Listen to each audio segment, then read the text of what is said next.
So, 2020, am I right? It's been some kind of year. It's been something out of a movie. I've heard lots of people describe it that way, and literally, that's what it feels like. It's been the year of me having to work really hard to keep my head above water mentally. And before I even realized it, I had already kind of mentally, socially withdrawn from all of my social media, from YouTube, and once I was already that far gone, it was really hard to come back. But I'm here now to talk about some stuff that's been on my mind that I just want to throw out there before more shit happens this year, because today is November 2nd, 2020. Tomorrow is the US presidential election. And I know that some people feel like people are making much to do about nothing and saying that like this election is really going to mean a lot for this country and for people like me, but I really don't think that's an understatement to say. And I just want to get some of my thoughts out there before more shit goes down, so here I am. Sorry for disappearing, but yeah, let's talk about that a little bit, or let's talk about 2020, at least a little bit, so I can get some things off my fucking chest and just put some things out there before America implodes on itself again. Or I implode first. I'm not sure which one will happen first. Let's go back to the start of 2020. It was like any other year for me for all of 2 months. I was job hunting, which, you know, even in the best of times can be pretty soul crushing, but I had finally managed to land a job at the end of January and was scheduled to start early to mid-February, and I did start training on that job. And so, along with the 1/3 life crisis, I say 1/3 because it's not a quarter life crisis, it's not a midlife crisis. Here I am at 1/3 life crisis. In the midst of that, the stress of starting a new job, and at the same time as training for this new job, I was also trying to, actually think about the future and look into like post-grad stuff. And also, I was simultaneously still interviewing well into the training of this other job. I was interviewing for a dream job in Seattle. I got as far as 4 interviews into this job. I felt like I was actually hopeful. And then literally like the next day, the floor falls out from underneath Washington. So for those of you who don't know, Washington was the epicenter of the coronavirus landing in America. It was first discovered at a senior care center miles from where I work. And eventually it was decided that it had been spreading in the community for days, maybe a week or more, before even like alarm bells had started going off. So when shit actually started getting noticed and shit went down, it went down really quickly here. And at the same time, at that time, there was no information about the coronavirus, really. No testing, no treatments or anything like that. And it was just, I don't know. Me and Caspian were really quick to wear masks because I came back to America with some masks just because I had a bunch of black disposable face masks that I really liked, and so they came back with me. And so I think it was early March already by the time I had started wearing one because I was so close to the epicenter, and Caspian quickly started wearing one and was more serious about it than even me, honestly. But so there I was, maybe one other person in my company on my floor, because it's a big building, had a mask. And I remember all the looks that I got. It was, yeah, I never brought those masks to America thinking that I'd ever wear it in public because, America and wearing masks. I mean, now you look around and it's like not as big a deal. It's still the clear sign that we're in the midst of a pandemic, but like wearing a mask in public around America is unheard of. And me being a black person wearing a black mask going into any kind of establishment, man, that was just a recipe for fucking trouble. So, but me and Caspian did wear masks. And I remember once we were in a Walmart and we had our mask on. Caspian was walking further ahead of me, so we weren't clearly together, I guess. I may not have even been on the same aisle, but I was within earshot. Caspian was walking past this woman and her two kids, and this woman, under her breath, with like much disdain and distaste, was like, white people. Just because Caspian had a mask on. Like, we were the only ones in the entire Walmart who had masks on. And looking back on that, I wonder how that woman fucking feels now. But yeah, we had masks, was going to work, blah, blah, blah. And then literally, like, overnight, everyone in my entire, like, 3-4 story building, like, we were sent home packing with our work equipment, our computers, without any warning. Just take your stuff, go home. And I remember driving home with 2 monitors, a computer, and all this stuff in my car. I had only been working there out of training for like maybe 2 weeks, 3 weeks, and here I am driving home with all this like tech, not really knowing what was going to happen going forward. Stopped by a Safeway and a Walmart to try and pick up some things because like things were already getting like apocalyptic or something. Like things were flying off the shelf. It was other like something out of a movie, seriously. And I've been working from home ever since, and I still have a job, so I'm happy in that regard. But like watching how things have gone down here in America, watching how fucking politicized a fucking global pandemic is, how political wearing a fucking mask is, like, this country, like, for those of you who don't know, I lived in Japan, lived abroad for 11 years, and came back in 2 years ago, just over 2 years ago, and have been trying to, acclimate myself back to life in America, but I feel like 2020 has rolled back the clock on that, and this country, with or without Trump, but especially with Trump, I just can't with this fucking country. I can't. Anyways, there I was, dreams dashed, thrown out the window, literally overnight, as I was so close to hearing back about my dream job.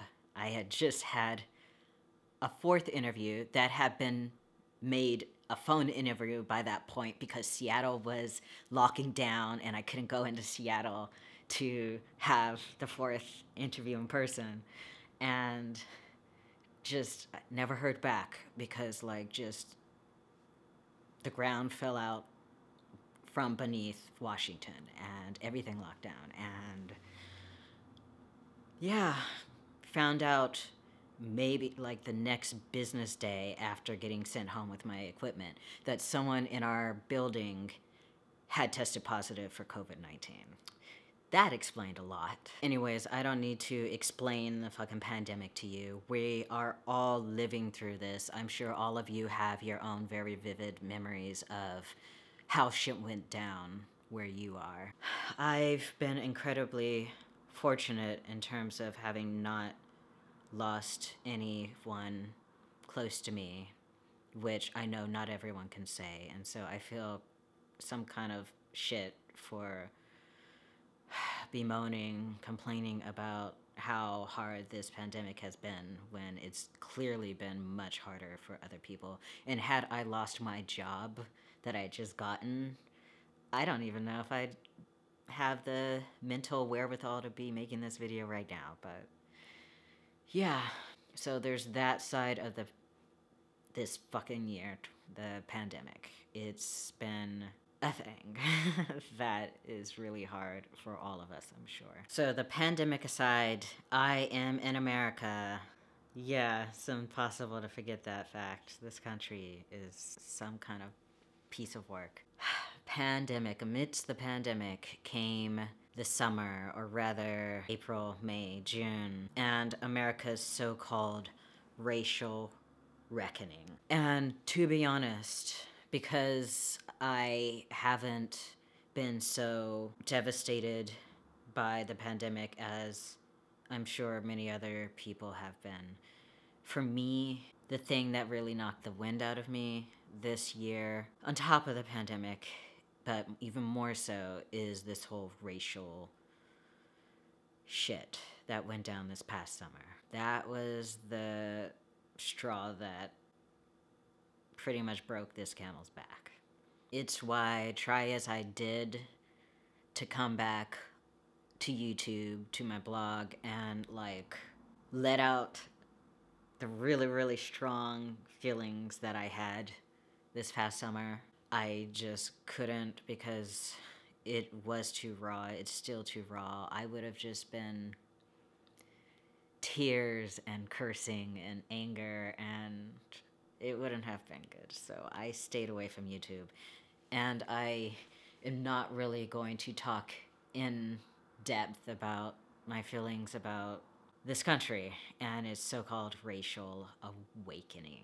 But I do want to talk about some things, because I'm gonna air this grievance just briefly. So the so-called racial reckoning, America's racial reckoning, and all this fucking bullshit. It got to the point where that term, that phrase, was like the buzzword, and every time I heard it, I got pissed off, because it was like a slap in the face. To call what happened this past summer America's racial reckoning is really like a slap in the face. It's like America aggrandizing itself over having batted an eye for all of 2 seconds about, you know, the history of race and the continued racism in this fucking country. Like, good job. It happened. You paid attention for 2 seconds. That's not a fucking reckoning with anything. You know, I'm struggling even to, like, remain calm and composed.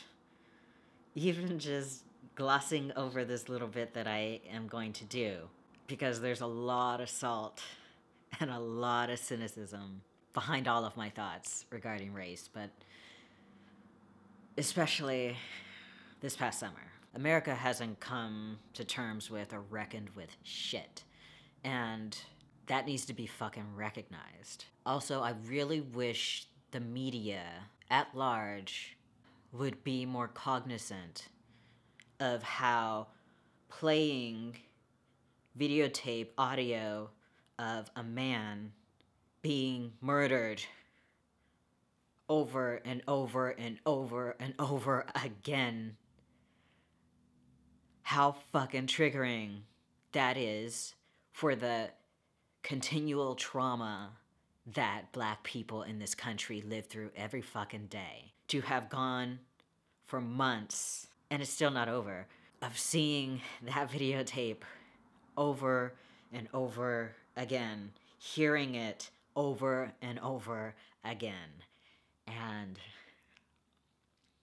it's not even just about George Floyd, but, you know, that is the incident that has become the face of this. Like, I feel like it just really isn't acknowledged that, like, the Black community in this fucking country has a lot of PTSD over this shit.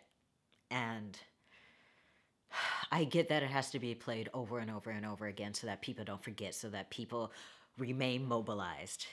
Because, you know, people, and when I say people, I mean non-Black people, have to see a man be murdered on the street over and over and over again. They have to be in the midst of a fucking pandemic and be without a job to mobilize in the numbers that they did this past summer. I realize that that was the magic sauce or magic winning combination of stuff that resulted in this summer, and the media playing that over and over again and keeping that on people's minds was important. But, like, Can someone like stop and think about the mental health of not just America in general, but specifically black people when we have to hear and watch this over and over again, hear people describe the scene over and over again? It's just like, it's a lot. It's a lot. And I might make a video. I would really like to make a video talking more in depth, more concretely about my feelings in this past summer, but I'm not there yet. It's a lot. And I just really don't appreciate the title, the buzzword, the buzz phrase of America's racial reckoning being slapped onto this past summer, because America, you need to hold yourself more accountable than just fucking that. And then on top of everything else, on top of the protest, the black community lost so many elders and so many important people this past year, but like the passing of John Lewis, that literally left me in tears for days.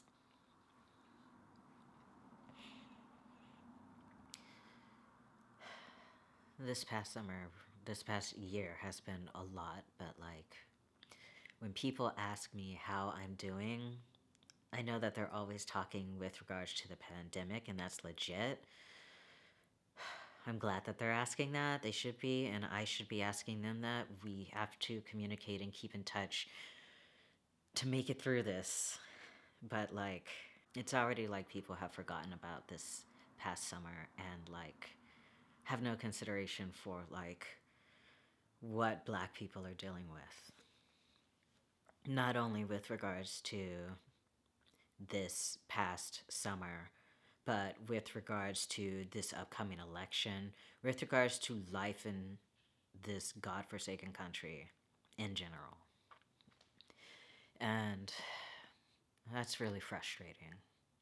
And now, post the initial onset of the pandemic, post racially awakened or reckoned America, we're now faced with this election happening tomorrow. God knows what's gonna happen.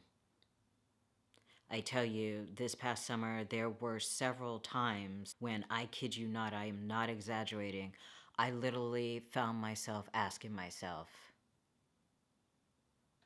are we really close to having a civil war right now? Like, I feel like tensions in this country, at least for black people, like, what does it take for something to be defined as a civil war? Because I feel like we're getting really close to that, is how I felt this past summer. And I know that people will think me exaggerating, overreacting, but yeah. And now, after this election, regardless of what the outcomes are going to be, there's going to be shit. I think America at large really doesn't understand the place that the black community, black communities, because there's no singular, where we find ourselves at with this election. People acknowledge that this election will be such a huge thing for this country going forward. They'll acknowledge that to varying degrees, but like, specifically in terms of the lives of people of color, of queer, LGBTQ people in this country, and for people who are immigrants, documented or undocumented in this country, for people who exist in the intersection of these things, for women and women's rights, for all reproductive rights. But as a black person, even just walking down the street, what this election means for people. I don't think people understand how it feels driving around, just going about your business and seeing a sign on the side of the street that says, "Fear is the virus, not COVID." I don't think people understand what shit like that does for people who are on the front lines, especially healthcare workers. I don't think people actually give due thought to how it feels to be a black person driving on your way to work and have this truck. It's always a truck, or almost always some massive big Ford truck or something that has one, maybe two, three fucking giant US flags mounted onto it. Maybe even a Trump-Pence flag mounted on this truck.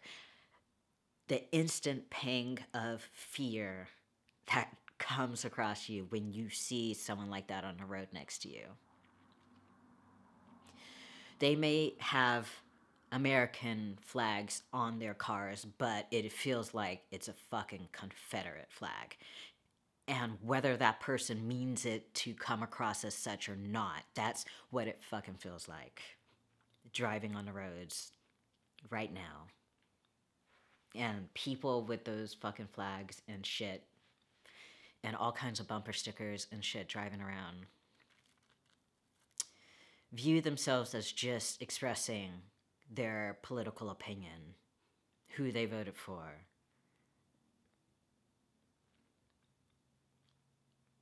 It is so, the tension in this country as a black person, even just standing in the line at a checkout in a supermarket, is so palpable. Not everyone feels it, but I do, and I'm sure I'm not the only one. So what's gonna happen with this election? With a fucking incumbent president who is going to challenge the results unless they go his way. And especially in the midst of a pandemic where we're more than likely not going to know the results tomorrow, maybe even the day after that, maybe even for days. The limbo that people such as myself who are scared for their life are going to be in, while Trumpers are emboldened, continue to be emboldened by their fearless leader.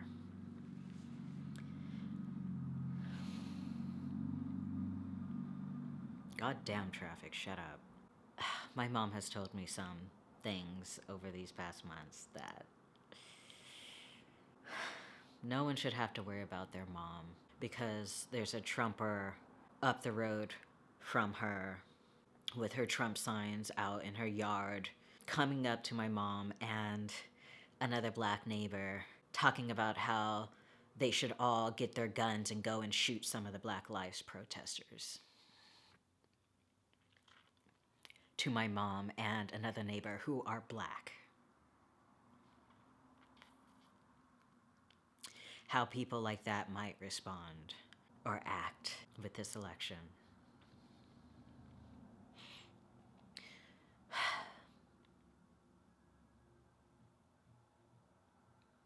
I'll leave this video at that. It's a lot to be dealing with. And I, like I said, am just trying to keep my head above water mentally, but I would like to come back to YouTube soon. YouTube has always been a place for me to unload my feelings. And I've been not doing that at all, even in paper format in terms of journaling this past year, because it's just been so much, but I need to get back into it. And I really do appreciate everyone who has stuck around on this channel, even in my absence. I appreciate all the new followers, subscribers who have started following or subscribing to this channel in my absence. There's so many of you. I don't even...